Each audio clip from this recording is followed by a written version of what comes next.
This is section 6.2 on DNA replication. DNA replication is going to happen in the nucleus because that's where the DNA is stored. It's going to happen during the S phase of cell cycle because that is when DNA needs to be replicated in order to prepare for mitosis. We're going to double the amount of chromosomes so that we can cut it in half during mitosis. And this is going to happen by a lot of enzymes.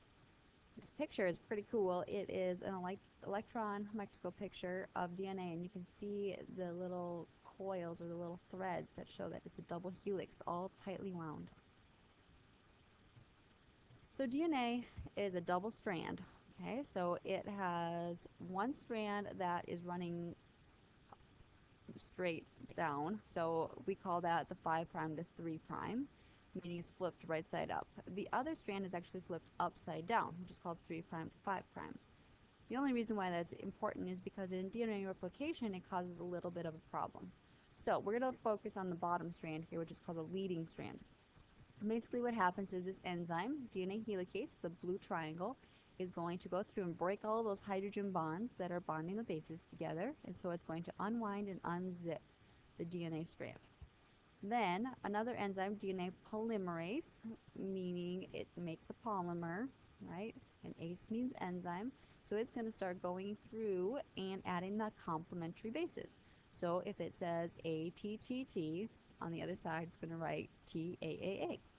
Okay, so it's going to add the opposite bases. And then as it goes through, it's making a new copy, and then it starts to helix up on the other end there. Okay, so it's going to go through all of your DNA and copy it. Then there is a slight problem when we get to the other side. So because the other side is flipped upside down, this enzyme only works in one direction. So basically what it has to do is it has to go backwards in chunks. So it's going to go from the 5' to 3', but in little small chunks. So it's going to copy and then go up here, copy, and then go up here, copy. And those little chunks are called Okazaki fragments, after the scientists who discovered them. Then they have to be fused together because there's just a whole bunch of chunks that are made. And that's fused together by DNA ligase. Okay, so now this strand is fully copied and this strand is fully copied. So if I were DNA polymerase, what would be the opposite bases that I would add to this sequence?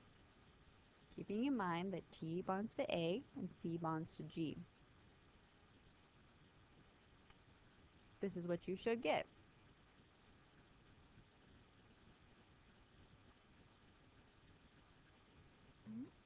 Take a second and look at your enzymes here. These are the 3 major enzymes involved in DNA replication. Draw a line between the enzyme and their function in your notes.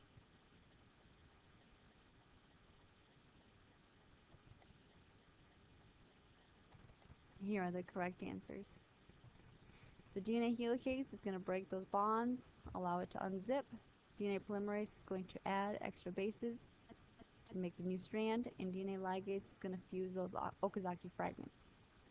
I'm going to add a few YouTube videos to my website so that you can take a look at that and see how this actually happens in real time if you're curious.